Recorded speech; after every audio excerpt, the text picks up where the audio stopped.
tomorrow's front pages, and we start with the Daily Mail. And they lead with the following: Vigil for Mama, a king's solemn duty. Charles stands by his mother's coffin alongside his siblings in the sombre silence of Westminster Hall earlier this evening. Next up, we'll go to the Daily Telegraph, who have devotion to duty. Thousands endure 24-hour queue to honour the Queen's lifetime of service as King and his siblings stand vigil. The Independent next. 24-hour queue for a moment of history. A steady stream of mourners waiting to see the Queen's coffin. Yesterday, of course, that refers to earlier today, despite warnings of cold weather. Blimey, it's not that cold, is it? I'd argue it's positively tropical for mid-September. The Guardian next. Saudi prince's visit is a stain on the Queen's memory, and David Beckham joins 13-hour queue for Queen's lying in state. FT weekend. Pound hits 37-year low against the dollar. Retail sales data deepen recession fears.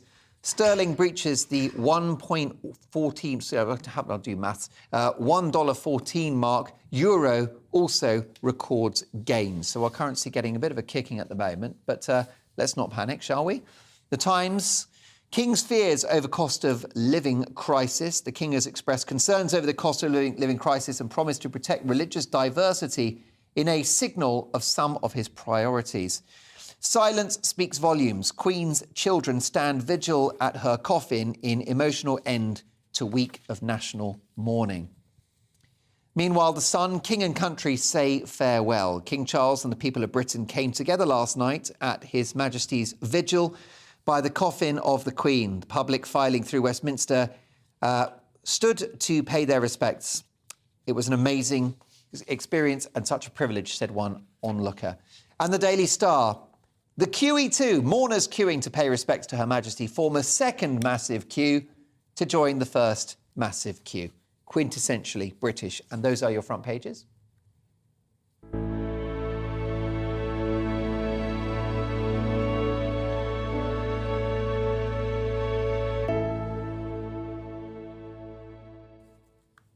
Let's start with Saturday's Guardian. And the polls are suggesting Charles is seeing a surge in support, Diane. Yes, so The Guardian says that King Charles is enjoying a surge in support, but the backing for the monarchy as a group, we don't think they're going to make the top 10 this year, so they might need to pump out a new album. Sounds like it. So new material needed. Oh, yeah, definitely. Get that notebook out, chaps. So 63% believe that King Charles is so far doing a good job, which is great. He's barely...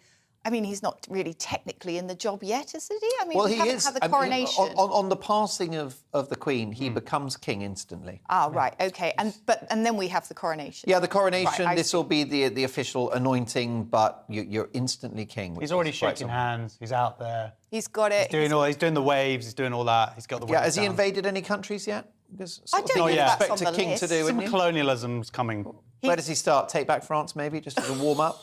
As a palate cleanser? Start with Calais, see how that works. Who wants Calais? Have you been there? Bit of a toilet. Oh! Apart from the cheap booze. Well, I was going to say, I mean, you can do quite a good few booze cruises. When Nice to see you're on it as well. I'm afraid so, just a little bit. But yeah, Diane, it's interesting, isn't it, that this last few days seems to have provided a resurgence in support and popularity of the monarchy? Well, it would appear that way, but according to this article in The Guardian, there is also a growing report for the Republican movement, and they have enjoyed a surge in support as well. But obviously, they're sort of the larger groups that have been on this for a while. They're like, we're going to wait and we're going to be respectful because we appreciate that people are mourning. And then later on, they're going to sort of bring out some marketing campaigns. So essentially, the overall popularity of the monarchy is actually down to 55% of people. So just over half the people who were questioned sort of think that the monarchy is. And is this a is good from The thing. Guardian. Was this a poll of just Guardian journalists? What a shock horror. The Guardian wrote a thing about republicanism. Yeah, they did. I know. Well, look, all I mean, fell look, we off can't our argue seats. with data. The numbers, you know. can. Well, maybe you should. Maybe you should. But look, if it's a comprehensive poll, then that's quite interesting and maybe quite surprising. And also, well, it's three groups that they're saying. It's young people, it's ethnic minorities, and it's also Scotland. Less than half of Scotland actually believe in a monarchy or that we should continue with a monarchy. So that I can only see those groups and other people increasing in those statistics. But also, it all comes really down to King Charles's behaviour. Yeah. Over the next, we've obviously had Pengate over the last week as well. So we've had these, and it's interesting how some people argue that that's the narrative they're trying to sell is, no, it's him being human. He's just a human. Look, this is him being more relatable.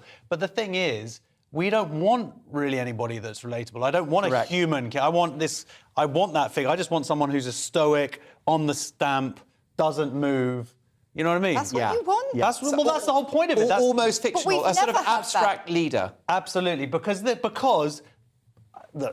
I think that it's all a little bit ridiculous, this idea. Like, when you think of it in any kind of intellectual sense, the idea of it... Well, this is headliners. Let's not get carried away. All right, well, but I do also think that the monarchy brings a lot to the UK and is part of our, obviously it's a massive part of our institutions and tradition and all of that. So, but when you do sort of break it down, the idea of this human being being born into this world and what they're meant to represent, then that's his job now. So to actually, embody with it. his little tantrums about the pen, it sort of pricks the bubble a little bit for you. That it kills the mystique. He got that pen and popped the bubble. We have to remember that this is the first time we have had the change of a monarch with social media and the internet, and our lives, all public people and their lives are heavily scrutinised.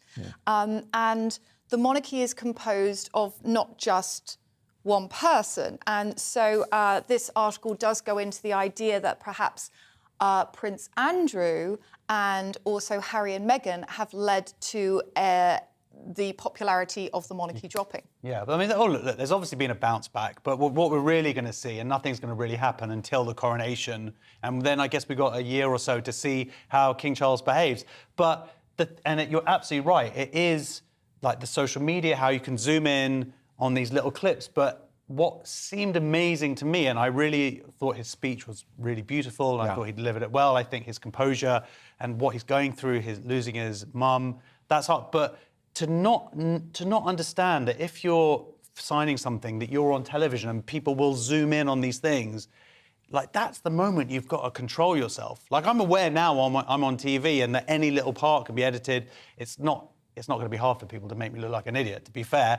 But how he isn't aware of that, that's what's slightly scary. If he's not sort of in that moment. You think it's a worrying sign that our new monarch is not self-aware or is almost too human? I don't understand. Too human for the job. Well, someone who's been in the public eye literally his whole life, to not understand the rules of the game now, that every little thing that you're going to do is going to be sort of deconstructed and what... Well, do you know what? Perhaps he'll learn on the job, and maybe, he'll yes, he's been Prince of Wales and in training for this role for decades, but now the spotlight is on him. Maybe we just need to give him a few months to settle down. And also, don't we want to cut him some slack, given the fact that he's mourning for his mother? He must be exhausted. He's probably had no sleep as well. All of those factors, Also, by the way, absolutely. another thing to point out, I'm not sure he knew that he was on camera at that moment. Yeah, but I think he did know, or he should have had advisors around him. He's signing a major document. Yeah, it's a big... I'm now king, and this is my moment. Well, much more important question, which is going to divide opinion here. Are you an owner of a fountain pen? Oh, yeah, absolutely. I'm all about the fountain pen. Are you serious? Or are Yeah, of course I am. Are you pulling my leg? Raleigh, do you not remember the Vector pens? Oh, I do. From the 90s. Yeah, Parker. Parker Vectors. They were big deals back in the day. Right, so Diane, are they all fountain pens? They're all fountain pens. You see, this, I actually have, this one is if I need to write something quickly, and I don't mind losing that one. This one, solid as a rock. This one, I bought for fun. I love it. And I've got a really beautiful one that my in-laws gave me that I only use, like, in my writing book. I love fountain pens. Are you sure that one of them isn't sort of a James Bond spy pen that will just sort of jab me out? That's that one. Oh, that's that one. That's why I love it so much. In it. Okay, Now, Diane, not only are you a great comedian, you're a great actor as well. Would you like to recreate the moment that Prince Charles's pen leaked and he lost his temper? Have you seen the video? I have not even seen this. What? I've not seen Josh will have to do it then. It's down to Josh. Take my pen. Can I do the nudging? Can I do the 2 videos? Yeah, please. I'll do the 2. First of all, there was this thing here, so he's just So him standing up. I'm watching this for the first time. Yeah, so there was a thing there, and he's sort of about to sit down, and then he's just like... Just acting. Come on! I'm right-handed. He's just sort of going... Because he didn't want to say anything, but he's like just gesturing. The thing. So that was the So first... he's like this. So he's basically like, come on, mate. Like, I've got a thing here. And that was like a pen holder or a That was the pen. Like, why would you put the pen holder here when I got to sit down and I want to put my elbow In out? fairness to him, there wasn't space for him. No, but there wasn't space, so fair enough. Like, someone messed up there, or someone should have thought that little step ahead. So but that he was still a bit like... Right. But rather So than he's him, doing this? He's just going like... Rather than him just picking up and just pushing it to the side, he was just like... Yeah. All right, then... So that was pen gate 1. That was pen gate 1, and then this is the other one that I've seen quite a few times and zoomed on it, just because it's a sort of... so then it sort of reappears, or it's there enough, and then he's just like... He does this. What, like this again? Yeah, but it's like more teethy. But he must be writing with it. What is No, because it was just like, I think he'd finished with the thing. It hadn't gone fully enough. He was like, now he was going to get down to business, and then he was just like there was a lot of teeth. Can you watch it? Wow. It's so a little the bit... pen came in. But do you know who rescued the situation? Queen Camilla, who calmly took the pen off him, and she sat down and she signed it, and that's why... That's why she's the Queen Consort. That's it, and they're going to be a great, great partnership, let me tell you, for absolutely no doubt in my mind. And actually, I'll be talking about Charles in my Big Opinion monologue on Mark Dolan tonight, tomorrow at 9. And yes, he's going to make mistakes. Yes, he's human. Yes, he's learning on the job. But I believe he will be a great monarch. Find out more of my views on King Charles at 9 o'clock tomorrow, and I won't be influenced by that rather eccentric Josh Howie. Who, by the way... That was some great acting. Can I say it was very compelling. The only thing is that if you're going to be on television, right, national TV, do you not think you tuck your shirt in? As you know, I've got a bit of a stomach issue today. Well, do you think the myth of television was like busted there? Yeah, a lot of people thought of you as this, professional anchorman type, There's up to my weight. This part here, like everything goes down, professional.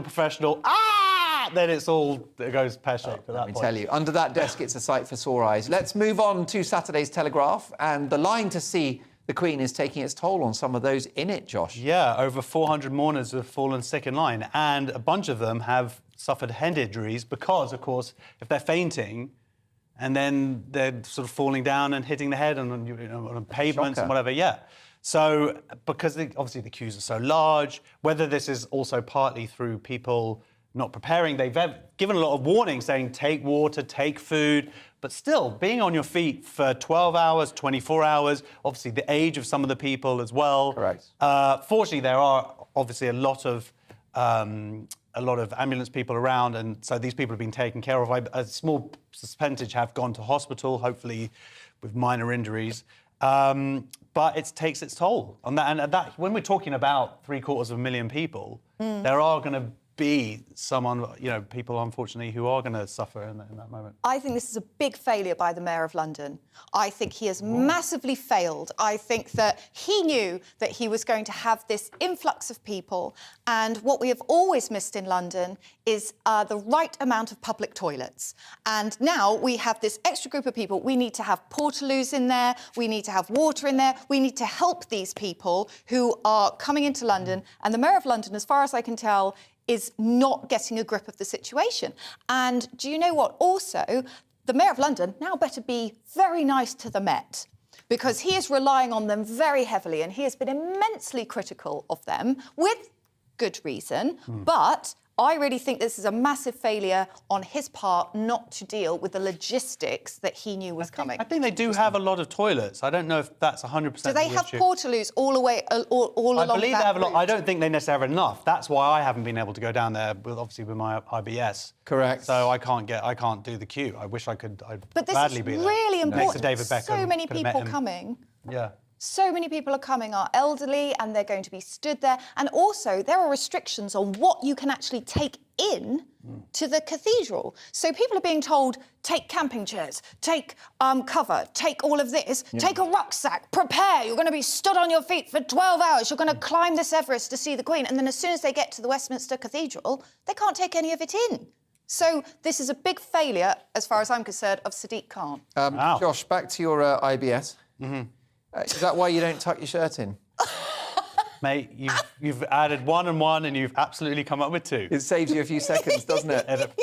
Yeah. Is that why you're wearing trainers as well? It's just, I've got to be ready, but we're not having adverts out of respect to the Queen, so we've got 55 minutes more to go. This is going to be quite an endurance test for everybody. Somebody bring in a commode for Josh Howie, because it's going to be a long hour. Sticking with the Telegraph, and the Welsh Government suggests that the Prince of Wales should learn Welsh, Diane.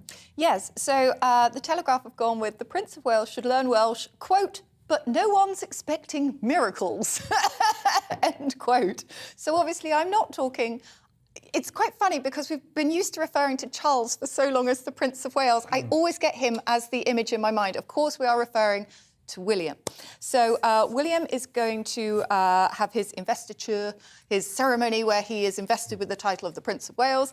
And it's quite good. You know, he has been saying that he wants to obviously educate himself about the issues that are facing Wales. He doesn't just want to take the title. But this article is very interesting in many ways. Number one, I think the basics of any language, especially if you're going to be the prince of somewhere, I think you should have a basic grasp of it, sort of the hello, the thanks. We think ahead of time. He should have done a bit of homework ahead of time. He did know this was coming. Yeah. What else do you need? How to order a beer? How to order a beer. Where's my hat? Where's the toilet? This is my wife. Her name is Kate. Like, just nice things, you know, just so you could sort of get about where is the swimming pool?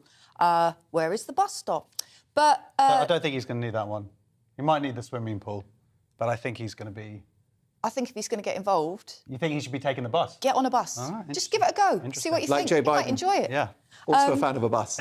But Mr Drakeford, obviously the Welsh PM, he has said that there may be some anti-monarchy protests, and he has said that he hopes that his police force take a more restrained view, because obviously any sort of hint of republicanism recently in Scotland, was just shut down. Instantly shut down, and people have been arrested without committing crimes and then been de-arrested, which is very odd. So that is interesting. Sort of Mr Drakeford seems to be quite sort of calm on the whole thing, and he seems to be quite realistic about it too, which is I'm glad nice. to hear. Look, I think that William getting the title of Prince of Wales is great news for Wales. William is the future of the royal family. And he's very popular. One of the best-known royals in the world and best-known men in the world, really, isn't he? And he and Kate are quite a double act. And he's bald, and I respect that. Does that give you hope? It absolutely gives me hope and respect. And he did the shave off. He's got a little bit of a comb over. I'm digging his vibe. How's his digestive system, do you know? I understand it's very strong, and that's what you want from the Prince of So Wales. he's not a fellow sufferer. He's going to be eating a lot of mutton over the next couple of years. Of course he is. And on that culinary note, let's move on now to Saturday's Mirror and a very personal insight into the moment Charles found out that the Queen was very ill. Josh. Yeah, so Camilla, Queen Consort Camilla, was being interviewed, or was just about to be interviewed, and they got a telephone call about 12:30, and suddenly she's disappeared. And supposedly then the people who were doing the interviews, which I think one of them was President Bush's daughter, for a royal TV show or something, suddenly just saw them out the window off in a helicopter. Now, they're saying the timing of that was about 12:30, which was about when we started seeing things on Twitter and in newspapers and whatnot. Not in the newspapers, but on websites. And so it's interesting that would suggest that Prince Charles found out when we all found out that she was sick, and then they obviously raced as quickly as possible to get to the Queen's side. You would think that they would have maybe had a bit more time to get ahead of themselves, but it seems like they found out when we found out. And it feels, doesn't it, Diane, like we've been reflecting on this for weeks, but it's just over a week. Gosh. It's been a long week, hasn't it? Well, I think when something is so sort of, when it has such a massive impact, time moves differently. Yeah. And obviously, we've seen so many things change, so many things are happening, and it's on the television schedule. It's in the news. No matter where you look in every single shop window, you see a picture of the Queen. You go round the shops, there are a picture of the Queen. Everything is there. It's there the whole time. So it will feel like it's been here a lot longer than it has. I think that's exactly right. Well, let's look now at a story in The Times reassuring us that the new king is very hard-working, Diane. Yeah, so I think this is interesting. So the Times have said that the Workaholic King's first week has confounded the critics. Now, I'm not sure which critics these were. Confounded, yeah. That's a strong word. I don't ever recall somebody coming out and saying, well, Charles's first week in the job, he's just going to be lying on a sun lounger. I don't recall anybody saying that. They've certainly painted this image that he is he's travelled over 1,500 miles, apparently, in his first week, which does tell you a lot because he's actually very committed to the environment. So for a man who's committed to the environment to do that much travelling, he's playing by somebody else's schedule, if that makes sense. He's saying, yes, I will do all the things I need to do, even though I think it does probably compromise his natural want to further environmental causes by not travelling so much. Yeah. I genuinely believe that. This is a very odd article, is what I'm going to say. It even compares him to a Stakhanovite, which I had to look up, and that is a hard worker in the Soviet Union. Yeah. Now, I'm not sure, whoever wrote this in the Times, that comparing the King of England to a hard worker in the Soviet Union... No, and it was also, the Stakhanovite was this sort of idealised vision of a hard-working citizen. It's a bit of a bizarre but superimposed article. upon the populace by the communist regime. So that basically the regime were like, this is what a proper Russian looks like. Well, it is bizarre because it's he or she who wrote it also compares the king to, it says, like the creator, King Charles III rested on the seventh day. Doing a little bit of a God analogy as well. Yeah. I think the whole thing's a bit of a puff piece. From what I understand, friends of mine who are journalists, they're getting a lot of briefings from people who work for King Charles to sort of push for this agenda that he is hardworking. It's just saying how well he's doing now. And it's saying, and it says, how is Charles III doing? The answer would seem to be very well. And now it's saying he's had one day off, but he's now reading all his red boxes of government papers and taking phone calls from foreign leaders. So I feel like it's a bit of a puff piece, but no doubt he's had a big week. He's put the time in. But also, we all deal with grief in different ways, and I don't know about you, but I'm the kind of person who likes to busy myself until I can't anymore. I'm one of those people. And so I understand this. I understand, let's just fill the schedule. Let's just do stuff, to take my mind off everything. So I do appreciate that. But I don't know if that's his conscious decision. I think the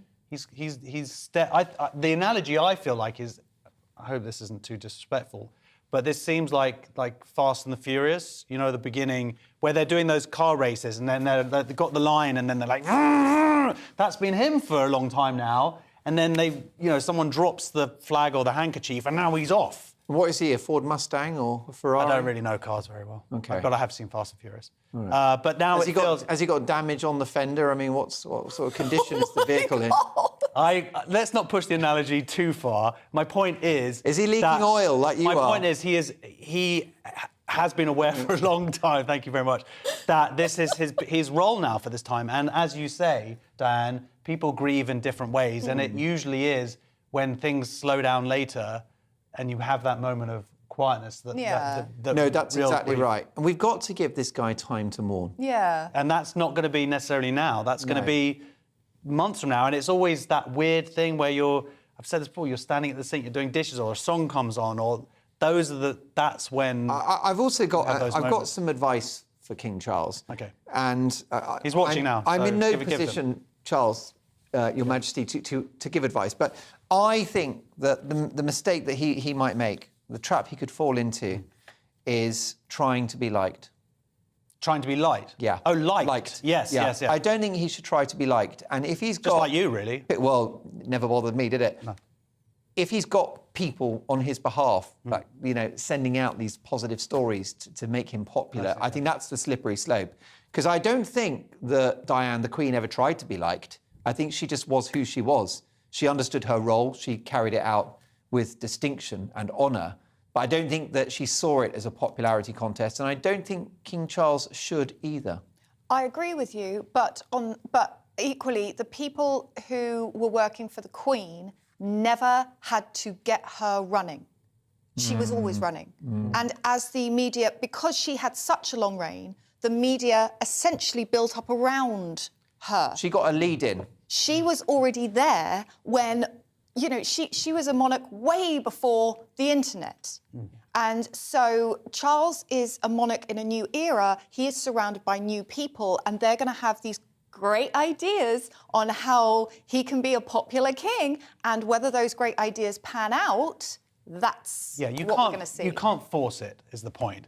Actions, that's always what's going to count. And also the point about the Queen was that what made her so great was she just kind of seemed to get on with it. And it was never about her doing things for thanks and to get the recognition. She never needed that. She just did it, and it happened organically. No virtue signalling from our great Queen. No. So let's make sure that King doesn't do the same. Sticking with the times, the pandemic heroes will be sat side by side with presidents and prime ministers at the funeral, Josh.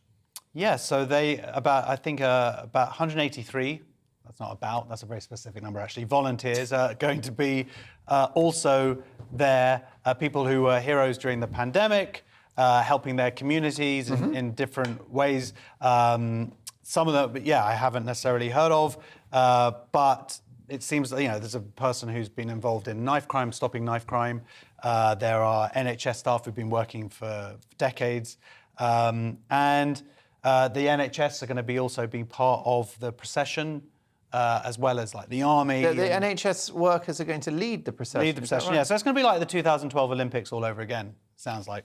And someone was telling their story, Nancy O'Neill, she's a nurse from Bradford. She said she just kind of got a call and she was like, all right, I've got to, for her involvement, she's like, right, I've got to go and buy a dress. She says here, I have got my high heels out for the first time in 3 years. So every, silver lining. Well, she shouldn't, Nancy, because it may be a long day. When I read this article, I instantly thought, oh gosh, Nancy, no, get some flats, darling, because you're going to be on your feet for a long day. Yeah. Yeah, no, I'm being serious as well. She doesn't want to spend the day in adult backache. Something that really, what I think is really interesting about this article in the Times is that the individuals received an invitation in a phone call from an unknown number out of the blue. And it really tells you that if certain people want to get hold of you, they will. Well, I hope that they weren't sort of scams. Well, that's right. If it said like PPI? Yeah, it could be, they could be getting calls from Nigeria. You've won the Nigerian lottery. Yeah, to go and be in the procession for the Queen. By the way, send £1,000 to this. I have got some quite big personal news, which is I got an email today saying that I have won the Nigerian lottery. It was actually an email from Mazel tov. From the Prince. Yeah. It's £100 billion. Okay. So this is my last headliners. Wow. You'll never hear from me again. Okay. I've bought an island. So down payment just with say, your mortgage. What they need me to do is send them £1,000 and it unlocks the cash. Absolutely send that money. I should indeed. Let's crack on now and Saturday's Mail, and we've got to talk about the people who will be at the funeral and how they're going to get there, Diane. Yes, so Emperor Naruhito is confirmed to be among the guests at Monday's service. And this is very interesting because the Emperor is going to be his first overseas trip since he acceded to the throne in May 2019. And traditionally, Japanese emperors stay away from funerals because of a cultural belief in the Shinto religion that considers death impure. But the big thing that everybody's talking about in this article is that he'll be asked to get the bus. Disgusting. As well. How dare they? Many other. That's why I think that William should get a bus in Wales. What's wrong with a bus? So essentially, because we're going to have about 500 members of state, heads of state, we're going to have royalty. They're all going to come to pay their respects to the Queen for her funeral. To get them all there, they're going to put on a bus service. So it's not like they're getting the 53 from King's Cross? I mean, you'd hope that they'd maybe put Special service? maybe some of those nice like sheets that they put on the back of airplane seats, you know, like those nice napkins. But I think also, I mean, who's going to get the window seat? Yeah, Who's going to get that special seat at the top of the bus where you get like the proper view? Are they going to make special buses that are bulletproof, bomb-proof and whatever? And this article... What the toilets are going to be like? Are And they? also, who's going to be running for the back of the bus? I think the Canadian Prime Minister, I think Trudeau's Is going to run for the back of the bus the best bit of the bus? Is that... I've always been sitting up front next to the teacher. That's always been my vibe. I've always liked to be... Just because then I can ask questions and about, like, what we're going to be... Where we're going, when we're getting there, is there a toilet nearby, things like that. Now I'm developing an understanding of why you were so popular at school, Josh. It was usually me by myself at the front of the bus and... Yeah, well, you know you've made it if when you sit down on the bus, you've got your own ashtray. That means you're probably like a president or something, wouldn't you say? That's the dream, is it? Yeah, that's I think the maybe they bring iPads into it, Do maybe? they still have ashtrays on? I don't I think coaches? don't I don't think so. No. But there's this article also talks about the armoured limousine that may be used to transport President Biden. The Beast. Yeah, it's called the Beast. So Do they this- fly it over, do we know? They do, I assume they must. They probably pack it into drive Air it Force over. One. Right. So it converts into a submarine. It's like James Bond type thing. This thing is unnaturally heavy, isn't it? It's absolutely incredible. So it weighs between 7 and 9 tons. And the very exciting thing Go on about it, keto. bomb-proof, bulletproof, bulletproof glass, its own oxygen supply, and a couple of pints of the president's blood. But you know what? That comes standard nowadays in most cars. I just got a Skoda leased, and it came with pretty much all of Biden's that. the only president that actually needs that blood, even if he's not shot. Just to keep him going. Yeah. Yeah. Anything to Stop him. revive the man. So on that inflammatory note, I'm allowed to be rude about other heads of state, aren't I? Oh, that's fine. That's fine. Free speech. It's not like America haven't been just giving it to us over the last week or so. Too right. We give it back. So let's have a look now at the Times and an insight into the chaos controlling methods that transport companies will be using as thousands descend on the capital. So Diane, easy for me to say, chaos Yes. in terms of transport. Yes. Tell me more. So, mourners with no way home will be staying in empty trains. This is what the Times is telling us. They're saying that most tube lines will also run for an extra hour on Monday night, which I'm not sure is going to be enough. Essentially, Transport for London are concerned that there will be a mass exodus, and they compared it to sort of New Year's Eve style of people not fleeing, sorry, that's the wrong word, leaving the capital. And so some operators... Well, the crime here is very bad. I probably would flee. Yes. So they're going to use empty trains to potentially house people who get stranded. Now, what's interesting is they've come up with several ways of dealing with this. Number one, they're going to create these welfare trains where you can sleep overnight in the carriage, which I think is very good. I once missed my train and I had to sleep overnight at King's Cross. And the guard very kindly let me and my friend sleep in the little guard's house. We literally sort of slept on a bench. I remember I checked you some money that night. Oh, I was I so walked grateful. past. I had a lovely donut. So they're also putting on about 250 additional services. And the last services on several lines will leave central London at about 1 a.m. But my issue is, excuse me, so is this just going to be a load of buses then? Because... Oh, what, bus replacements? Yeah, I mean, they're not that great at running trains when there isn't a huge amount of influx of people.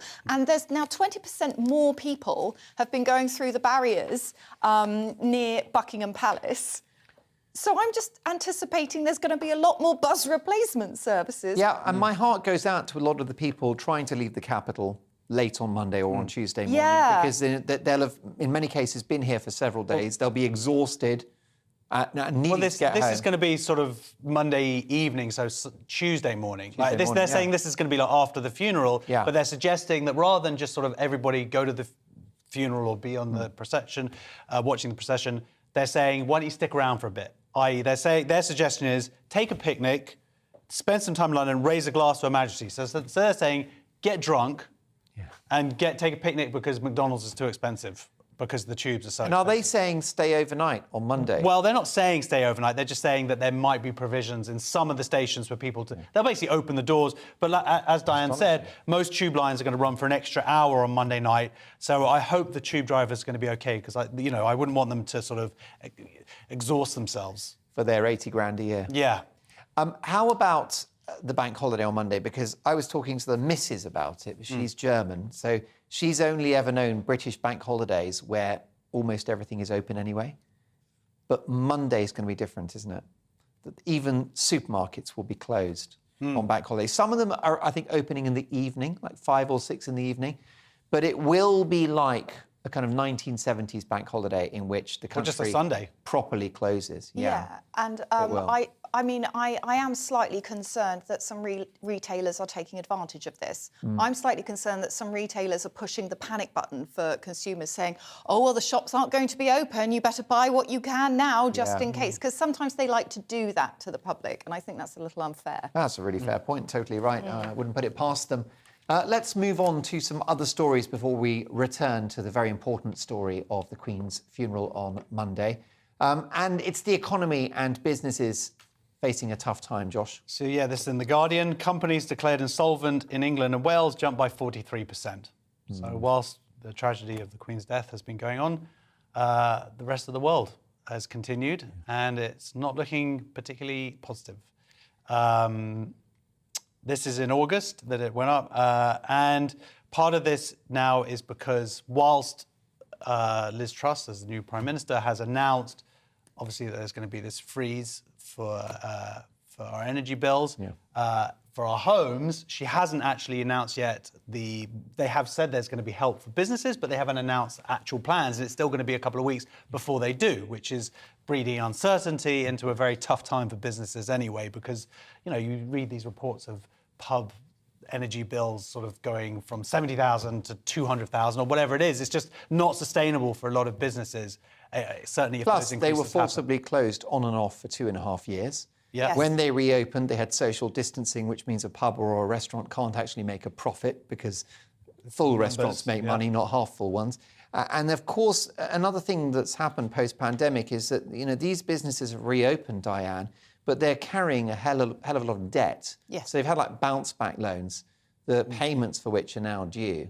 Yeah. So these heavily leveraged businesses, plus inflation, plus people tightening their belts, it's a perfect storm. It is a perfect storm, and we really need a lot of help for small businesses especially. I mean, this article doesn't necessarily highlight which businesses, like it doesn't say which industries have this 43%, the jump has come from. It doesn't specify that, and I would like it if it had specified that. I think that would have been a little bit more I believe it's a interesting. lot of retail from something I read elsewhere. Well, yeah, and also earlier this week, retail sales figures were down, which is a bellwether for the economy, because that means people are spending less because they're worried about their money, or they haven't got it.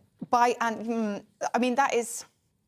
I can understand that, but if this is, as we're talking about, sort of pubs and obviously shops that have heating bills, because, every time you walk into a shop, like, you get hit by that wall of kind of heat, especially in the winter time, and they've got those huge square footage, and they're being given no help whatsoever. Yeah. And you're right with them being asked to close. And again, on Monday, a lot of shops are going to be asked to close. And so sporadically, they're opening, they're closing, they're opening, they're closing. Yeah.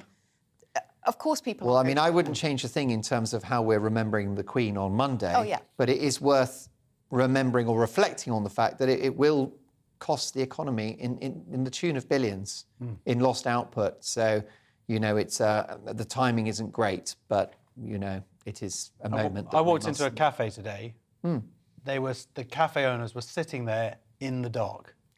Are you serious? I'm serious. I walked in, and then they turned the lights on, and... To save electricity? They were sitting there in the dark. That's terrible. Yeah. And I guess throw forward a month or two and they won't have the heating on. Yeah, no, it was scary. Yeah. Well, my local news agent is switching off the fridge for soft drinks. Wow. Yeah. So they use up a lot of electricity. So, this is getting real. This is not a drill, is it, Diane? No, not at all. And we really need Kwasi Kwarteng and Liz Truss to work out some way that they're going to help these people. I do completely agree, because once those small businesses have gone, they don't come back. The Times now shows us that the pound is still weak, in fact, at an all-time low. Look, Diane, let's obviously not fall into doom and gloom here, because my glass is always half full, but our currency is getting a bit of a kicking at the moment. Yes, I definitely say that, well, it is getting a little bit of a kicking compared to the dollar. So just don't go to America and expect to buy lots of things. There has been a slump in retail sales. And you know what? I will say this. You could look at this in a positive way, and here's my positive spin. Go. So, fast fashion is on the way out. The younger generation are aware of the impact that fashion has on climate change. Retail sales are down. Maybe it's because there's been an increase in things like Vinted apps. Vinted apps. There's an app called Vinted, there's eBay, where people are selling their things second-hand, where people are actually reusing what they own. They're sewing things, they're repairing things. Perhaps there is a slump in fast fashion, which actually, although ultimately it is bad for the economy, short-term, perhaps this could be good for the planet long-term. So that's my little attempt at glass half full. Well, I think that might be right. And also, is there any harm in Brits tightening their belts at this time? You don't need to buy endless amounts of clothes. No, there isn't harm in it. I mean, this article suggests that we need to spend more money to sort of pull ourselves out of this economic slump and avoid recession.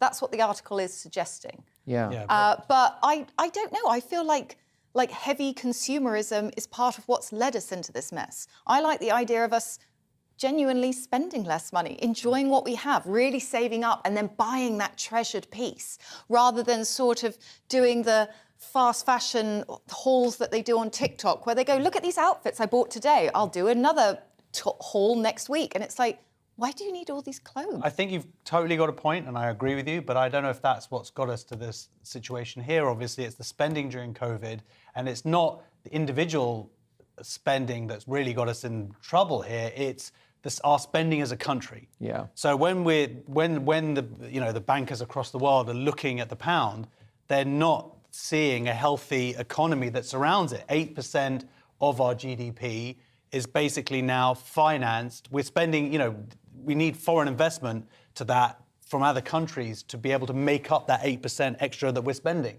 So we've spent outside of what we actually have. Yeah, the deficit. Yeah, and we're not seemingly in a strong place to be able to repay it. And I think that's the macro sort of view of things. And also your very valid point, Diane, about us being less materialistic, which I share. I mean, I would never dictate to anyone what to do with their money, but I guess it would be optimal if we, reused clothes. Well, it's great. You've been wearing the same suit all week. Well, I'm a big fan of Oxfam, and of course Black Friday at TK Maxx is it's like a red letter day in my calendar. Even my hair's rented. But look. So yes, it might not be bad for us to be less materialistic, but there is a slight issue, which is that 65% of our economy is based on consumption, which means going out and buying food, going out for dinner, and going to the cinema and going shopping. So we'd have to change, the basis of our economy if we were going to have a correction like that, but perhaps it's coming anyway. Yeah. There's a weird thing here where you don't want to scare people, but then it becomes a self-fulfilling prophecy. Yeah. All these sort of doom and gloom. I mean, let me put it out there that the fundamentals of the British economy are still pretty sound. We're borrowing, I think, at a 10-year rate of 3%, which is less than the US. The US, I think, is 3.25%. So we're still borrowing cheaply. GDP as a percentage of the whole economy, but borrowing as a percentage of GDP is about 15? It's almost 100%. Oh, okay. But that compares to about 130 in France, 150 in Italy, 180 in Greece. And I think the Japanese are just swimming in debt, over 200% of their economy. So it's salvageable, I think, plus unemployment is low. So, there are a few things to cling on to. And let's hope that we can just get through this winter and come out the other side. See, there we go. There you go. There's a bit of a ray of sunshine. Go out there and spend some money, guys. Go to TK Maxx. Let's get a pizza. Come and join me. Let's do Black Friday. Saturday's Mail gives us some Brexit news and no checks on the Irish border. Josh, tell me more. Yes, so Brexit border checks will not return to Northern Ireland despite legal threats from the EU. This is great news, isn't it? Well, it depends how you feel about it. Not if you're in the EU or whatever. The EU Well, is we're now... not. Well, look, I think it seems to be that the EU and Liz Truss have signalled that they want to negotiate. Great. Which is a good thing, but there is only going to be so far that you can push them. We are. Oh, that's what all the Remainers say. Okay, well, fine. The point is, well, look, here's the thing, right? Like the worst negotiator ever. Yeah, I'm not the negotiator. This isn't my deal. This was a Tory deal. Let's pretend you're the negotiator. Okay, yeah. He did it. It wasn't me who signed this piece of paper. Get that pin out of my way. So, look, Boris Johnson signed a deal. Get Brexit done. They signed a deal. This was the deal they signed. And now we're talking about reneging on it, that and breaking international law. That's the thing that's frustrating is the Tories can't blame other people for this. This is the thing that they wrote and they negotiated and then they signed with their 85-seat majority. So it wasn't like they were forced into it. They did it, and now they're going, actually, we want to change this stuff because it was untenable. I've got a theory as to why. What? I think that it was not signed in good faith by the Prime Minister. I'm sure it wasn't. On purpose. Yeah, I'm sure he just wanted to get it done. No, Right. of course. But also, I think it was almost strategic. Because I think he's taken the view, let's get the deal across the line, and then when the situation is chaotic and disastrous, which it now is, it'll be so unworkable they'll have to revisit it. Yeah, but trade... So he almost future-proofed the rewrite I don't know of if this he's future-proof. Future disastered us. I mean, let's see what happens. Trade is already terrible between the EU and gone down a huge amount. Companies are already failing. For small businesses, that's true. But they're getting support, aren't they? And I understand that lots of businesses are closing. Exports, I think, over the summer to the EU were the highest on record. Well, I don't know. But I also know it is fair to acknowledge that small businesses are suffering very much so. And a lot of them aren't bothering exporting to the EU now. It's just not worth it for them. And if the EU starts doing a trade embargo on the UK, that's just going to make the situation worse. Which is what they're. All right, well, that's going to be helpful. Trade war. Because we buy more of them. But they can survive without. Not individual countries can't.